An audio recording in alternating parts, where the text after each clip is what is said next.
Hello दोस्तों, कैसे हैं आप। मैं अंकुर आज आपके साथ शेयर करूंगा सच्ची घटना पर आधारित एक गांव में रहने वाले रमेश में के बारे में, जिसने छलावा देखा था।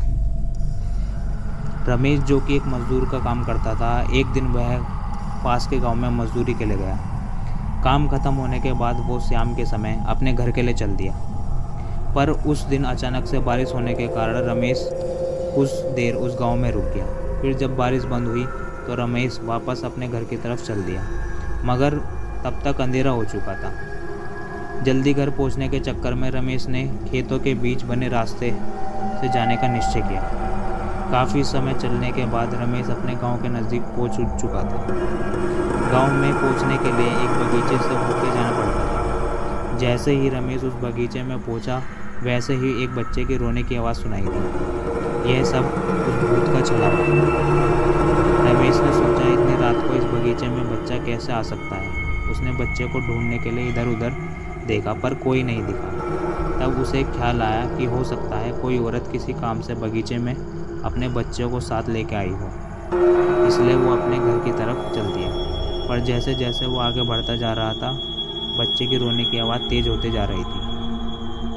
रमेश ने फिर सोचा, हो सकता है वो औरत किसी परेशानी में फंस गई हो और मुझे मदद के लिए पुकार रही हो। फिर जिधर से आवाज़ आ रही थी, रमेश उधर की ओर जाने लगा। कुछ दूर पहुंच के उसने देखा 6-7 महीने का एक बच्चा एक पेड़ के नीचे लेटा हुआ था और वह रो रहा था। रमेश तुरंत उस लड़के के पास पहुंचा और ज़ोर ज़ोर से आवाज़ देने लगा, कौन है यहाँ पे? यह किसका बच्चा है? मगर किसी ने आवाज़ नहीं दी। यह भूत का छलावा था। इसे रमेश समझ नहीं पाया। रमेश ने सोचा, शायद इसकी माँ यहीं आसपास कहीं बेहोश होगी, इसलिए बोल नहीं पा रही। फिर रमेश ने पूरे बगीचे को छान मारा, मगर वहाँ से और उसके आसपास कोई भी नहीं दिखा। अब रमेश गुस्से में चिल्लाया, कौन है यहाँ? कौन बच्चा रख के चला गया? मगर किसी की आवाज़ नहीं आई। किसी की आवाज़ न आने के कारण रमेश ने वहीं रुकने का फैसला किया। देखते हैं कौन है यहाँ अपने छोटे से बच्चे को रख के चला गया। थोड़ी देर में तो आ ही जाएगा, फिर मैं उसे डांटूंगा। मगर काफ़ी देर बीत जाने के बाद भी उस बच्चे को लेने वहाँ पर कोई नहीं आया। अब रमेश समझ चुका था कि शायद कोई जानबूझकर ही अपना बच्चा यहाँ पर छोड़ के गया है। तब रमेश ने उस बच्चे को गोद में उठाया और घर की तरफ चलने लगा। रमेश रास्ते पर चिल्लाते हुए जा रहा था, कैसे कैसे लोग रहते हैं यहाँ पे, अपने ही बच्चे को अकेले छोड़कर चले गए। गुस्से से वह पूरे रास्ते बड़बड़ाता हुआ जा रहा था। तभी रमेश को ऐसा लगा कि उससे चलने में दिक्कत हो रही है, क्योंकि बच्चा बहुत भारी लग रहा था। मगर रमेश घर पहुँचने की जल्दी में और तेज़ी से चल रहा था, क्योंकि काफ़ी रात हो चुकी थी। कुछ कदम चलने के बाद रमेश को ऐसा महसूस हुआ जैसे बच्चे का वजन बढ़ता जा रहा है।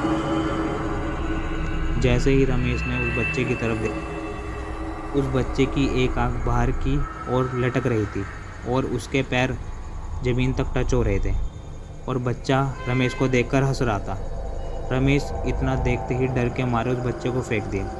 फेंकने के बाद वो बच्चा ज़मीन पर नहीं गिरा, बल्कि ज़मीन से थोड़ा ऊपर ही लटकने लगा और ज़ोर ज़ोर से हंसते हुए बोला, क्या हुआ? मुझे अपने घर नहीं ले जाएगा? यह पूछ रहा था कि मैं कौन हूँ और मैं किसका बच्चा हूँ। थोड़ी और देर गोद में रखता, तब मैं बताता मैं किसका बच्चा हूँ। यह सुनकर रमेश वहाँ से तुरंत भागने लगा और अपने घर पहुँच गया। मगर उसने यह बात किसी को नहीं बताई, ताकि घर वाले ना डरें। जैसे तैसे उसने खाना खाया और सोने लगा। अभी रमेश को हल्की नींद लगी रही थी, फिर घर के बाहर से बच्चे के रोने की आवाज़ आने लगी। रमेश डर के उठ गया। धीरे धीरे वो आवाज़ और तेज़ होने लगी। उसने अपने घर वालों को जगाया और सबको उस घटना के बारे में बताया। फिर उसने कहा, वह बच्चा अभी भी घर के बाहर रो रहा है, मगर बच्चे के रोने की आवाज़ किसी को सुनाई नहीं दे रही है, केवल रमेश को ही सुनाई दे रही थी। इसके बाद रमेश के घर वालों ने एक बाबा के पास उसको लेके गए, जिन्होंने उसका इलाज किया और उसके हाथ पाँव में धागे बांधे, जिसके बाद रमेश को उस बच्चे के रोने की आवाज़ आनी बंद हो गई। फिर रमेश उस रात आराम से सोया। अगर ये कहानी आपको अच्छी लगी हो और आप ऐसी कहानी और सुनना चाहते हैं प्लीज़ लाइक